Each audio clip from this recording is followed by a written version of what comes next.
Hello पढ़ंतुओं, स्वागत है आपका द पढ़ंतु क्लासेस में। मैं डॉक्टर अनिमेश कुमार शर्मा और हम तैयारी कर रहे हैं CGPSC ACF रेंजर एग्जामिनेशन 2020 के पूरे सिलेबस की। तो CGPSC ACF रेंजर एग्जामिनेशन 2020 के paper 1 part 3 intelligence test analytical and logical ability वाले भाग में, गणितीय वाले भाग में आज हम देखेंगे प्रीवियस ईयर पेपर एनालिसिस एक बार देख लेंगे, जिससे कि हम ये एनालिसिस कर पाएँ कि भाई कौन से टॉपिक एग्जामिनेशन में पूछे गए हैं, पिछले 2 बार के फॉरेस्ट सर्विस एग्जामिनेशन में पूछे गए हैं, और साथ ही उसके अनुसार हम उन टॉपिक के प्रश्नों को थोड़ी ज़्यादा वेटेज देंगे, थोड़ी ज़्यादा प्रैक्टिस करेंगे, और उसके अलावा जिन टॉपिक से क्वेश्चंस लगातार पूछे गए हैं उन टॉपिक को भी हम बेहतर तरीके से तैयार कर पाएंगे। इसके साथ ही प्रीवियस लेक्चर में हमने औसत के नियम, औसत की परिभाषा ये देखी थी, और उसी में पार्ट 2 में आज हम CGPSC और CG व्यापम की परीक्षा में आए हुए प्रश्नों को हल के साथ देखेंगे, और साथ ही ये देखेंगे कि जो नियम हमने पढ़े, जो परिभाषा हमने पढ़ी, जो फॉर्मूला हमने पढ़ा, उसका यूज़ करके क्वेश्चन को ईजिली कैसे सॉल्व हम कर सकते हैं। यदि आप ये वीडियो मेरा फर्स्ट टाइम देख रहे हैं तो मैं आपको सजेस्ट करूंगा कि द पढ़ंतु क्लासेस के चैनल को आप सब्सक्राइब कर लीजिए। द पढ़ंतु क्लासेस के चैनल में CGPSC ACF के सभी विषयों की तैयारी कराई जा रही है, जिसमें रोजाना लेक्चर हो रहे हैं, लगातार लेक्चर ले रहे हैं हम पेपर 1 और पेपर 2 की बेहतर तैयारी आपको कराने के लिए। वहाँ पर सारे लेक्चर हम आपको अवेलेबल करा रहे हैं, सारा का सारा लेक्चर फ्री ऑफ कॉस्ट है। ओके, तो चलिए कंटिन्यू करते हैं आज का लेक्चर।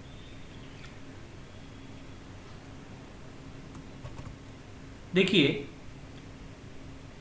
ये टॉपिक्स हैं और 2016 और 2017 में यहाँ से आए हुए प्रश्नों की संख्या यहाँ पर दी हुई है, जिसको हम डिस्कस कर रहे हैं, देख रहे हैं। ये एक एनालिसिस मैंने बना दिया है जिससे कि आपको तैयारी करने में मदद मिले।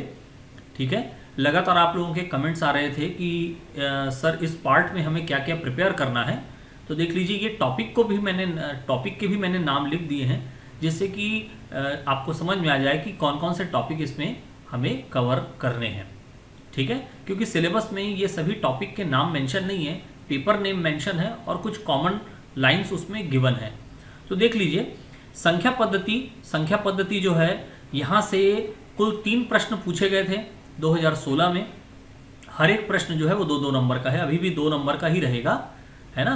पेपर नंबर 1 जो है, पेपर नंबर 1 पे 150 प्रश्न पूछे गए थे 2016-2017 में, और अभी वर्तमान में भी सिलेबस के अनुसार पेपर 1 में 150 प्रश्न पूछे जाएंगे। 150 प्रश्न में से जो ये पेपर 1 का पार्ट 3 था, ठीक है, इंटेलिजेंस टेस्ट वाला, यहाँ से कुल 50 प्रश्न पूछे गए थे, यानी 100 नंबर का वेटेज था।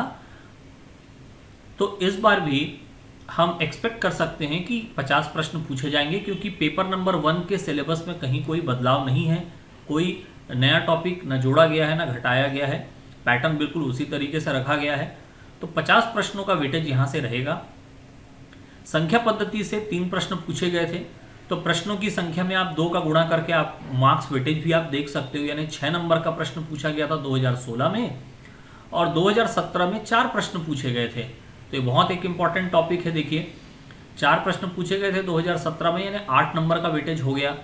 तो संख्या पद्धति, और हमने संख्या पद्धति ऑलरेडी डिस्कस किया है अपने शुरुआती लेक्चर्स में, तो संख्या पद्धति का पार्ट 1, पार्ट 2 ये आप जरूर अच्छे से देख लीजिएगा, रिवीजन कर लीजिएगा अच्छे से। संख्या पद्धति में आए हुए प्रश्नों को भी हमने डिस्कस किया हुआ है, एग्जाम क्वेश्चन भी उसमें हमने डिस्कस किया है, सभी प्रकार की संख्याओं के बारे में भी डिस्कस किए हैं, तो वो आप जरूर से देख लेंगे, चैनल पर अवेलेबल है लेक्चर्स। दूसरा टॉपिक है सरलीकरण से 2016 में 3 प्रश्न पूछे गए थे और 2017 में 4 प्रश्न पूछे गए। देखिए, इसका भी वेटेज काफ़ी अच्छा रहा एग्जामिनेशन में। और सरलीकरण में आपका फार्मूला बेस्ड क्वेश्चन पूछा जाता है, एल्जेब्रिक फार्मूला, बीजगणितीय सूत्र पर आधारित फार्मूला पूछा जाता है। उसके अलावा संख्याओं के योगफल पर आधारित प्रश्न पूछे जाते हैं। ठीक है, उसके अलावा निम्न में से कौन सी संख्या अलग है, इस तरीके का प्रश्न पूछता है, जो कि संख्या पद्धति और सरलीकरण से मिलाकर संबंधित रहता है। तो इसका भी लेक्चर अवेलेबल है, ये भी आप पढ़ सकते हो, रिवाइज कर सकते हो। सरलीकरण के बाद आते हैं तीसरा जो टॉपिक पूछा गया है एग्जामिनेशन में, औसत। इससे एक प्रश्न पूछा गया था 2016 में, एक प्रश्न पूछा गया है 2017 में, और इसके प्रश्नों को आज डिस्कस करेंगे। तो आज जब डिस्कस करेंगे तो ये एग्जामिनेशन में आया हुआ क्वेश्चन भी औसत का हम डिस्कस कर लेंगे, जो फॉरेस्ट सर्विस एग्जामिनेशन में पूछा गया था। LCM और HCF, least common multiple and highest common factor, यहाँ से एक प्रश्न पूछा गया था 2016 में, 2017 में एक भी प्रश्न नहीं पूछा गया था। प्रतिशतता परसेंटेज से एक प्रश्न पूछा गया था, ये है इंपॉर्टेंट, क्योंकि प्रतिशतता केवल परसेंटेज का बेसिक ना होकर के पाई चार्ट और पजल क्वेश्चन में भी इसका उपयोग होता है। तो बहुत इंपॉर्टेंट टॉपिक है प्रतिशतता, परसेंटेज। आने वाले लेक्चर में हम इसको कवर करेंगे, प्रतिशतता को, बहुत अच्छे तरीके से एग्जाम क्वेश्चन के साथ। तो प्रतिशतता से 2016 में एक प्रश्न पूछा गया था, 2017 में दो प्रश्न पूछे गए थे। अनुपात और समानुपात से क्वेश्चन पूछा गया था, एक क्वेश्चन 2016 में, दो क्वेश्चन पूछे गए थे 2017 में। प्रॉफिट लॉस या लाभ हानि से 2017 में एक क्वेश्चन पूछ लिया गया था। मेंसुरेशन, क्षेत्र मिति से 2017 में एक क्वेश्चन पूछा गया था। ज्योमेट्री से दो क्वेश्चन पूछे गए थे 2016 में, ट्राइंगल पे बेस्ड था एक क्वेश्चन। चाल, दूरी और समय, स्पीड, डिस्टेंस, टाइम से एक क्वेश्चन पूछा गया था 2016 में, दो प्रश्न पूछे गए थे 2017 में। समय और कार्य, टाइम एंड वर्क से दो प्रश्न पूछे गए थे 2016 में, 2017 में एक प्रश्न पूछा गया था। पाइप टंकी, पाइप एंड सिस्टम से एक प्रश्न 2016 में पूछा गया था। प्रायिकता, प्रोबेबिलिटी से एक प्रश्न 2016 में पूछा गया था। आकृतियों की गणना, काउंटिंग ऑफ फिगर्स, है ना, ट्राइंगल काउंट करने के लिए एक प्रश्न पूछा गया था 2016 में। ठीक है, तो हमारे प्रीवियस लेक्चर में ये भी मैं कवर कर चुका हूँ, वीडियो लेक्चर अवेलेबल है, counting the figures, counting the triangle and square के नाम से। तो ये आप जरूर देख लीजिएगा। यहाँ से एक प्रश्न देखिए 2016 में पूछा जा चुका है। आगे देखें, कैलेंडर। ठीक है, आपको डेट दिया रहेगा और उस कौन सा डे था वो आपको निकालना रहेगा। तो कैलेंडर के क्वेश्चन जो हैं वो एग्जामिनेशन में पूछे गए हैं। 2017 में एक क्वेश्चन इसमें से पूछा गया था। ठीक है, जो क्वेश्चन एग्जाम पे आया हुआ था वो भी मैं आने वाले लेक्चर्स में कवर कर लूँगा। कैलेंडर का जो क्वेश्चन कैलेंडर में दिया गया, ईयर कब रिपीट होगा, ऐसा करके क्वेश्चन पूछा गया था। तो बहुत ही इजी कंसेप्ट के साथ उसको आने वाले लेक्चर में मैं आपको बता दूंगा। और उसके जितने बेसिक रूल्स हैं वो सारे के सारे वीडियो लेक्चर पे अवेलेबल हैं, वो आप एक बार देख सकते हैं, रीड कर सकते हैं, रिवाइज कर सकते हैं आप। तो कैलेंडर भी हम कवर अप कर चुके हैं। उसके बाद है ब्लड रिलेशन या रक्त संबंध, एक प्रश्न पूछा गया था 2016 में, एक प्रश्न पूछा गया था 2017 में। कोडिंग, डिकोडिंग, दो प्रश्न 2016 में, दो प्रश्न 2017 में। संख्या श्रेणी से एक प्रश्न आपको पूछा गया था 2016 में और चार क्वेश्चन पूछे गए थे 2017 में। संचार कौशल संप्रेषण, 5 क्वेश्चन पूछे गए हैं दोनों बार।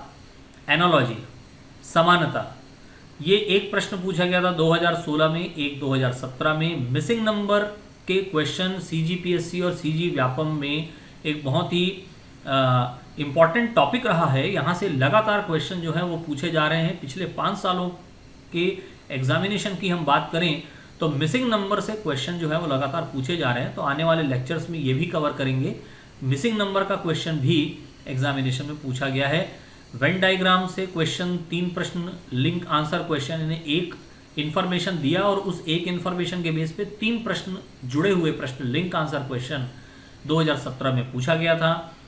पजल टेस्ट जो है वो 2 प्रश्न 2016 में, 17 में 5 प्रश्न।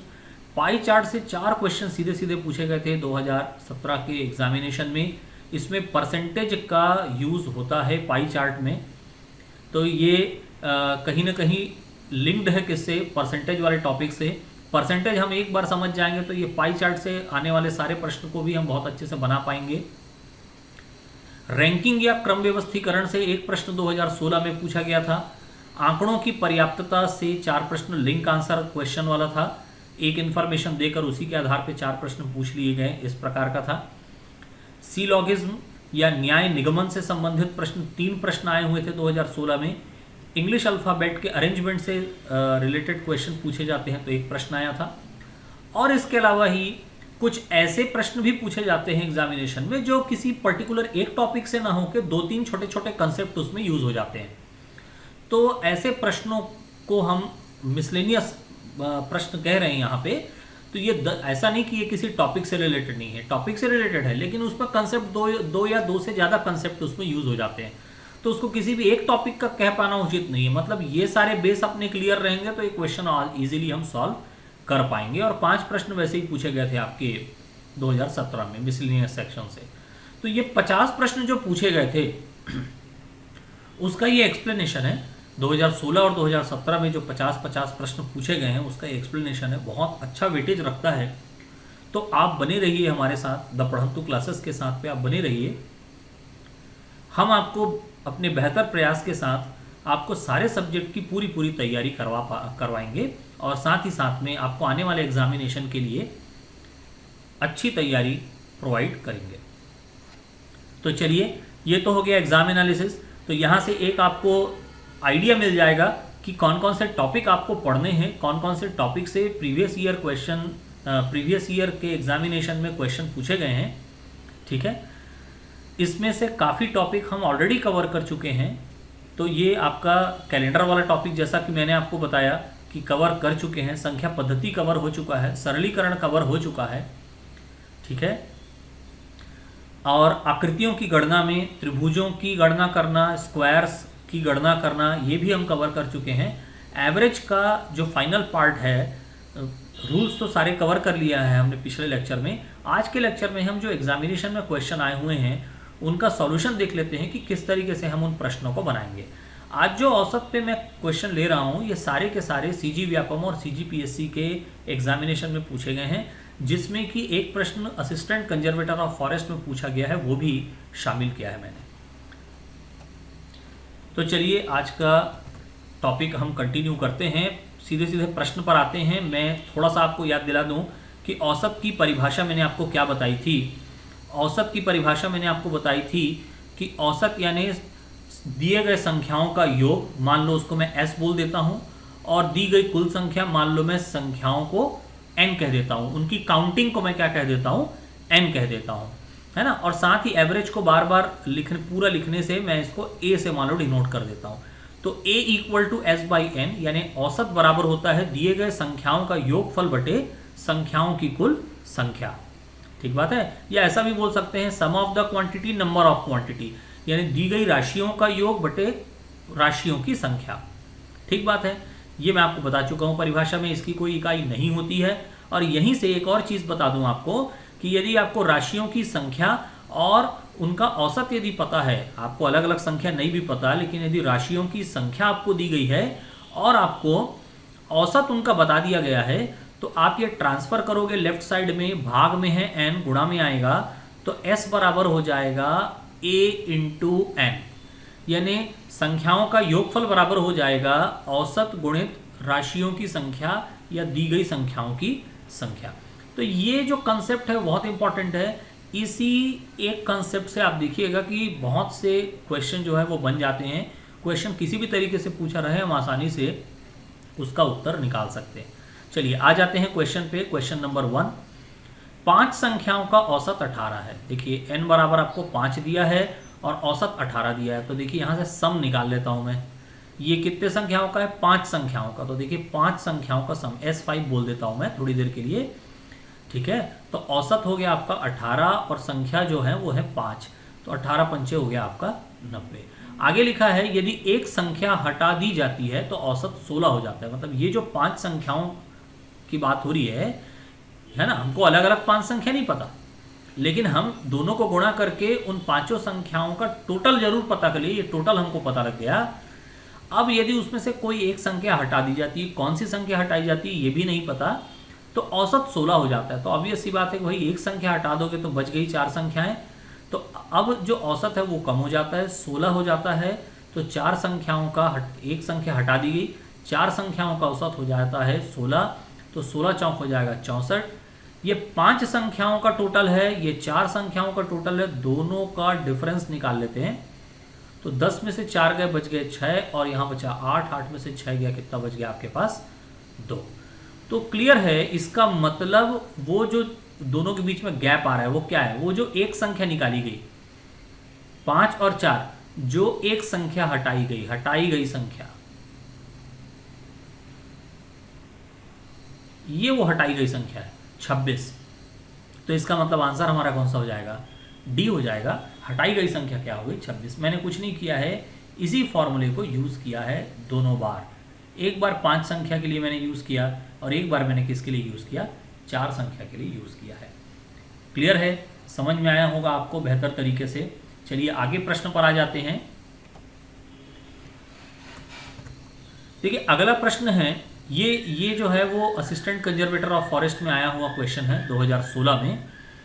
किसी शहर में सोमवार से शनिवार तक होने वाली बारिश का औसत जो है वो 0.3 इंच है, मंडे टू सैटरडे। ठीक है, तो मंडे टू सैटरडे मतलब हो गया आपके 6 दिन, मंडे टू सैटरडे तो हो गए 6 दिन, दिनों की संख्या हो गई। और औसत दिया है 0.3। ठीक है, एवरेज क्या दे दिया है आपका, 0.3 दे दिया है। तो फिर से वही बात हो गई, इससे मैं सम निकाल लेते हैं, S6 कर लेता हूँ और सम निकाल लेता हूँ मैं। तो सम हो गया कितना आपका 6 हो गया और 6 डे का हो गया 0.3, ये उसका एवरेज है। दोनों को मैं गुणा कर देता हूँ तो हो जाएगा 1.8। ठीक बात। अब रविवार को अधिक बारिश होने के कारण पूरे सप्ताह, अब मैंने मंडे से संडे की बात हो रही है, पूरे सप्ताह बोल दिया है ना, सप्ताह में 7 दिन होते हैं और अब जो है 7 दिन का औसत कितना 0.5 इंच, 7 डेज का। तो 7 गुणित कितना हो गया आपका 0.5, ये हो गया आपका 3.5, ये पूरे हफ्ते का मतलब 7 दिन का योग हो गया। 6 दिन तक का एवरेज 0.3 था और टोटल था 1.8, और 7 दिन 7वें दिन की बारिश, और यहाँ स्पेसिफाई भी कर रहा है अधिक बारिश होने के कारण, यानी बिल्कुल बहुत अधिक बारिश हो गई इसलिए क्वांटिटी बढ़ गई, क्वांटिटी बढ़ने से ही टोटल बढ़ गया, और टोटल बढ़ने से एवरेज जो है सप्ताह भर का, वीक का पूरा जो एवरेज है वो बढ़ गया। ये समझ में आ रहा है हमको। तो अब पूछा जा रहा है रविवार को कितनी बारिश हुई, तो ऑब्वियस सी बात है कि 1.8 जो टोटल था वो 6 दिन का था, सैटरडे तक का टोटल 1.8 था और उसके बाद 3.5 हो गया। तो इसका ये मतलब हो गया कि इन दोनों का जो डिफरेंस होगा वही किसको बताएगा, वही संडे को बता रहा है, संडे को बता रहा है। तो बड़े से छोटे को घटाएंगे। ठीक है, तो ये कितना आ गया आपका 15 - 8 हो जाएगा आपका 7 और ये हो गया 1, यानी 1.7 इंच।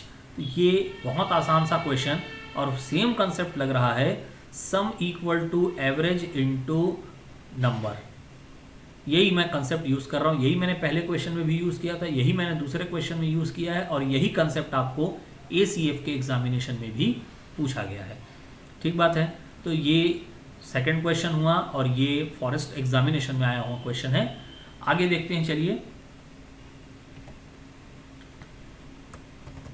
अब देखिए एक इंपॉर्टेंट कंसेप्ट हमको इस क्वेश्चन से मिलने वाला है। जब भी ऐसा क्रमागत विषम या क्रमागत सम संख्या बोली जाए तो हम कैसे उसको अप्रोच करेंगे क्वेश्चन को, वो देख लेते हैं। क्योंकि यहाँ पर जो है आपको देखिए 4 क्रमागत विषम संख्या है जिनका औसत 42 है। हमारे पास नंबर के बारे में बस इतना ही डिटेल है, एक भी नंबर नहीं पता। पिछले दोनों में हमारे पास कम से कम 2 इन्फॉर्मेशन थी, एक बार ज़्यादा संख्याओं की और एक बार एक संख्या छोड़कर बची हुई संख्याओं का एवरेज, तो हम आसानी से डिफरेंस निकाल पा रहे थे। यहाँ हमको 4 विषम संख्याएं बोल रहा है और कौन सी 4 विषम संख्याएं नहीं पता। औसत बताया जा रहा है कि भाई 42 है उनका औसत, और इसमें से सेकंड वाला और फोर्थ वाला बी और डी उसका गुणनफल निकालना है, और ये क्रम वाला है, क्रम से है, रैंडम नंबर नहीं है।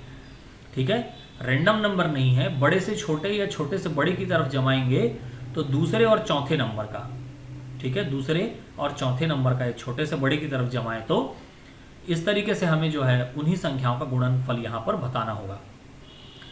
मैंने आपको बताया था कि यदि आपके पास क्रम से संख्या दी हुई है और संख्याओं की यदि संख्या विषम हुई, n बराबर विषम, कुल संख्या यदि विषम दी हुई है तो एवरेज बीच में होता है, मिडिल में होता है, ये आपको बता चुका हूँ।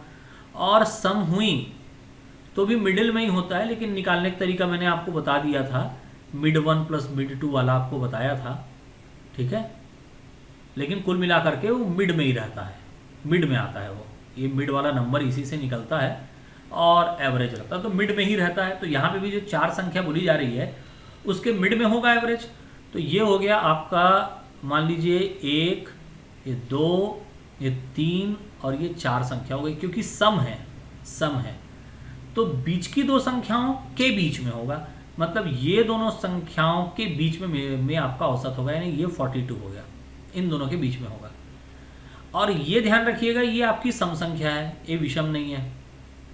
तो 42 से पहले आता है आपका क्या, 41, 42 के बाद क्या आ जाएगा आपका 43, 43 के बाद, अब विषम की बात करें ना, क्रमागत विषम संख्या, 41, 43 इधर हो गया, 43 के बाद 45 और 41 से पहले हो गया आपका 39। तो ये देखिए इससे क्रम बन गया आपका, आप वेरीफाई करके देख सकते हो। ये चारों को हमने लिया है विषम संख्या के रूप में, और 41 और 43 को ऐड करके 2 से डिवाइड करोगे तो आपको 100% क्या मिलने वाला है, 42। तो वो 4 क्रमागत विषम संख्याएं ये रही। क्लियर हो गई बात, समझ में आया ये?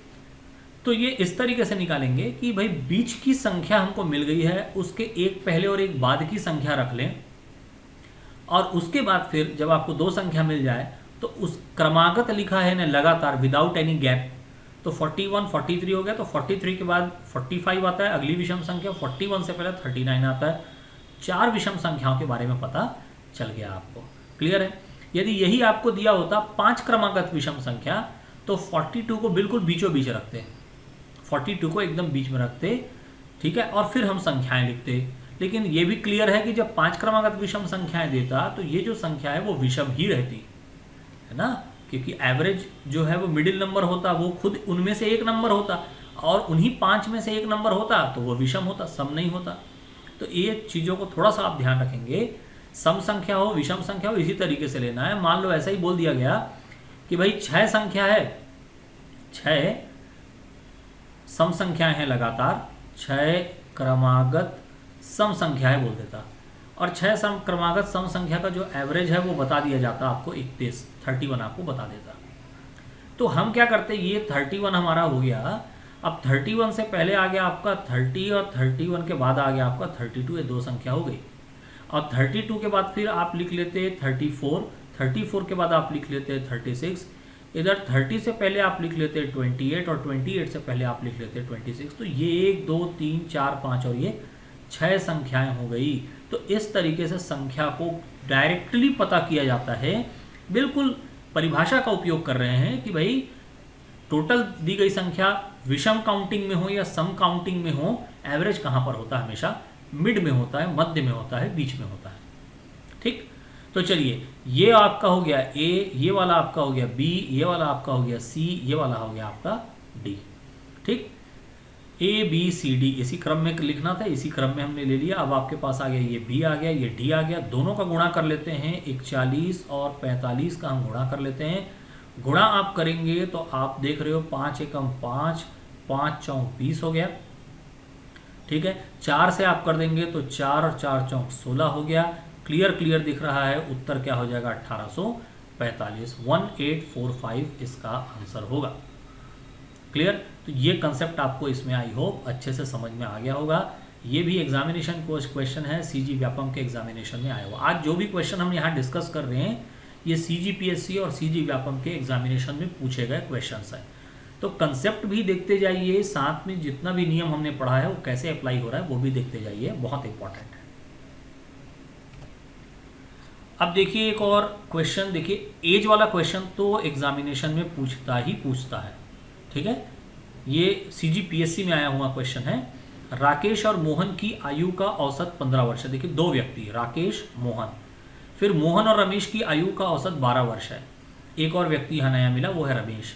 फिर राकेश एवं रमेश आएगा, ध्यान रखिएगा, राकेश और रमेश, ये रमेश। ठीक, राकेश एवं रमेश की आयु का औसत 13 वर्ष हो तो मोहन की वर्तमान आयु क्या है। देखिए 3 व्यक्ति हैं, एक है राकेश, एक है मोहन और एक है रमेश। इस शॉर्ट नोटेशन मैं इस तरीके से ले रहा हूँ, राकेश को आर से डिनोट कर देता हूँ, मोहन को एम से और रमेश को आर ए से। ठीक है, तो अब देख लीजिए 2 व्यक्तियों का औसत आपको दिया है, तो वही कंसेप्ट रहेगा, सम निकाल लेंगे। ठीक है, तो अब देख लेते हैं राकेश प्लस मोहन। तो राकेश प्लस मोहन बाई 2 बराबर हो जाएगा 15। वैसे ही आपका मोहन प्लस रमेश बाई 2 बराबर हो जाएगा कितना आपका 12। और वैसे ही राकेश प्लस रमेश जो है डिवाइडेड बाई हो जाएगा 2 बराबर कितना हो जाएगा, दिया है 13। ठीक बात है। यहाँ से आपको क्या मिल गया, राकेश प्लस मोहन आपको मिल गया 2, आपने इधर ट्रांसफर किया हो गया 30। मोहन प्लस रमेश आपको कितना मिल गया 12 इंटू 2 24। और राकेश प्लस रमेश आपको कितना मिल गया 26। ठीक, तीनों को जोड़ लेते हैं, तीनों को जोड़ देते हैं तो आपका आ जाएगा राकेश प्लस मोहन प्लस रमेश। ठीक है, ये सभी 2 टाइम होंगे, ये 2 टाइम हो गया। और यहाँ पे आपका आ गया 30 प्लस 24 प्लस 26। तो 26 24 आपका हो गया कितना 30 20 50 30 80 हो गया। और 80 को आप क्या लिख सकते हो 2 इंटू 40। तो ये 2 और ये 2 कैंसिल हो गया। मतलब राकेश मोहन और रमेश जो है इनका टोटल जो आयु है मिला करके वो कितना हो रहा है 40 ईयर। इन तीनों के मिला के 40 साल होगा। अब इनमें से क्या है, हमको किसकी चाहिए, केवल हमको मोहन की पूछा है तो सिर्फ मोहन की बचानी है और बाकी हमको माइनस कर देना है। तो राकेश और रमेश, तो राकेश और रमेश ये आखिरी वाला हुआ, इसको आप माइनस कर दो। आप राकेश प्लस रमेश की जो आयु है वो आपकी 26 ली गई है। तो 40 में से माइनस कर दो आप 26, तो कितना हो जाएगा 14 ईयर हो जाएगा। तो मोहन की आयु कितनी हो गई 14 हो गई। ऐसे ही इसी प्रश्न में मोहन की जगह पर आपको, क्योंकि देखिए 3 इंफॉर्मेशन आपके पास अवेलेबल है, राकेश और मोहन की आयु का टोटल 30, मोहन और रमेश की आयु का टोटल 24, राकेश और रमेश की आयु का टोटल 26 औसत के कंसेप्ट से। तो ये हमने घटा दिया, राकेश और रमेश की आयु का टोटल हमने घटाया तो हमको 14 मिल गया, ये मोहन का हो गया। ऐसे ही यदि आपको इसमें रमेश का पूछ दिया जाए या राकेश का पूछ दिया जाए तो आपको पहला इन्फॉर्मेशन माइनस करोगे तो राकेश और मोहन का एज माइनस होगा तो आपको रमेश का एज मिल जाएगा। दूसरे वाले इन्फॉर्मेशन से मोहन और रमेश की एज का टोटल माइनस हो जाएगा तो आपको राकेश का आयु पता लग जाएगा। तो इस तरीके से इस क्वेश्चन में 3 चीजें पूछी जा सकती है, मोहन की आयु, राकेश की आयु और रमेश की आयु। तो हमने मोहन का निकाला है, आप इसी क्वेश्चन में रमेश का भी निकाल के देख लीजिएगा और राकेश का भी निकाल के देख लीजिएगा। ठीक है, दोनों निकाल के आप देख लेंगे तो इस तरीके से आपको क्वेश्चन बनाने में आसानी हो जाएगी और आपको समझ में आ जाएगा कि भाई इतनी ही इंफॉर्मेशन में हम दिए गए सभी व्यक्तियों का आयु एज पता कर सकते हैं। क्लियर हो गई बात। चलिए आगे बढ़ते हैं। देखिए ये इस टाइप का पैटर्न है, हालांकि मैंने यहाँ पर एक क्वेश्चन को लिया है लेकिन आप यदि प्रीवियस ईयर एग्जामिनेशन देखें तो कम से कम ऐसे आपको 7-8 प्रश्न अलग अलग एग्जामिनेशन में आसानी से मिल जाएंगे जो एग्जामिनेशन में पूछे गए हैं। ठीक बात है। एक कक्षा के 40 विद्यार्थियों की औसत आयु 15 वर्ष है। 40 विद्यार्थी, 40 स्टूडेंट है, औसत आयु 15 वर्ष है। तो ये एक सम हो गया, कितने लोगों का 40 विद्यार्थियों का सम हो गया। S40 कर लेता हूँ, ठीक है। और ये 40 विद्यार्थी हो गए और उनकी औसत आयु 15। टोटल एज यहाँ पे मतलब टोटल जो ईयर है वो यहाँ पे निकल जाएगा 15 चौक 60, यानी सबकी एज मिला लोगे तो 600 ईयर यहाँ पे मिल जा रहा है।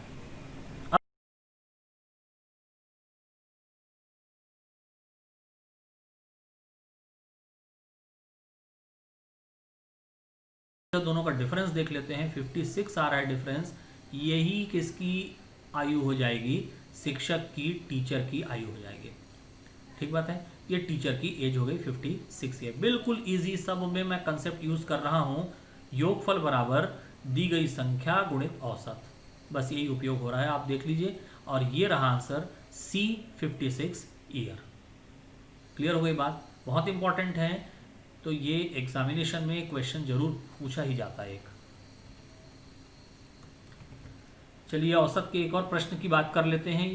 ए और बी का औसत वेतन 6,000 रुपए है। ए और बी दो व्यक्तियों का है तो 2 व्यक्तियों का औसत वेतन 6,000 रुपये है, तो इसका मतलब उनका जो टोटल है वो कितना हो जाएगा, टोटल S2 यानी ए और बी का, ये 2 लोग जो हैं ए बी हैं, फिर अपन सी डी और ई की बात कर लेंगे, ठीक है, यानी 3 लोगों की और बात कर लेंगे, और वो 3 लोगों का दिया हुआ है 8,000 रुपये है, तो ये हो गया 24,000 रुपये, ये हो गया 12,000 रुपये।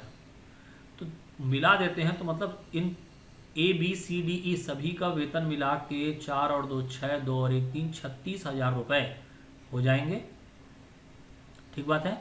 और आखिरी में पूछा है सभी 5 लोगों का औसत वेतन, तो बस ये 36,000 को क्या करें, हम भाग दे देते हैं किससे, ये 36,000 को हम डिवाइड कर देते हैं किससे, 5 से, तो हमारा एवरेज क्या हो जाएगा, 5 छक्के हम हमारे पास हो जाएगा, 5 छक्के 30 मिल गया हमको, सॉरी 5 सत्ते 35 मिल गया हमको, और 5 दूनी 10 मिल गया हमको, उसके बाद 2 शून्य यानी 7200 रुपये हो जाएंगे। ये ऑप्शन ए जो है 7,200 रुपीज़, यही क्या होगा, उत्तर हो जाएगा हमारा। तो आप देख लीजिए कि इस तरीके से मतलब एवरेज का ये जो फॉर्मूला है, आधे से अधिक प्रश्न यानी 80 to 90% क्वेश्चन तो यहीं सॉल्व हो जाते हैं, है ना। बाकी में कहीं क्रमागत वाला कंसेप्ट दिया तो वो भी मैंने आपको बता दिया कि भाई क्रमागत वाला कंसेप्ट क्या है। तो इस तरीके से आप प्रश्नों की प्रैक्टिस जो है वो अच्छे से आप कर सकते हैं। तो आई होप आपको ये सारे नियम अच्छे से समझ में आए होंगे, ठीक है। तो ये औसत का पार्ट 1 जो नहीं देखे हैं वो उनको मैं सजेस्ट करूंगा कि एक बार आप द पढ़ंतु क्लासेस के यूट्यूब चैनल पे चले जाइए। चैनल लिंक जो है इस वीडियो के डिस्क्रिप्शन पर अवेलेबल है, और साथ में आप इसकी प्रीवियस लेक्चर को देख लीजिए, उसमें सारे नियम दिए गए हैं। उन नियमों और सूत्रों का उपयोग ही मैंने आज के इन सभी प्रश्नों को हल करने के लिए किया है। क्लियर है। एक और इम्पॉर्टेंट इन्फॉर्मेशन आपके साथ शेयर करनी थी कि द पढ़ंतु क्लासेस की तरफ से हम मॉक टेस्ट सीरीज लेकर के आ रहे हैं। CGPSC ACF रेंजर एग्जामिनेशन 2020 के लिए हम टेस्ट सीरीज लेकर आ रहे हैं, जिसके अंदर पे हम 15 जुलाई से लेकर के 7 सितंबर तक के आपको सभी विषयों के प्रश्नों की क्वेश्चन पेपर आपको अवेलेबल कराएंगे। तो इसका रजिस्ट्रेशन करने के लिए आप नीचे ये जो नंबर्स दिए गए हैं इस पे आप फ़ोन करके आप इसके बारे में ज़्यादा जानकारी आप ले सकते हैं, और ये आप हमको इस Gmail ID पे इस पर ईमेल करके भी आप इसकी इन्फॉर्मेशन आप हमसे ले सकते हैं। रजिस्ट्रेशन जो है वो 3 जुलाई 2020 से स्टार्ट होना है, ठीक है।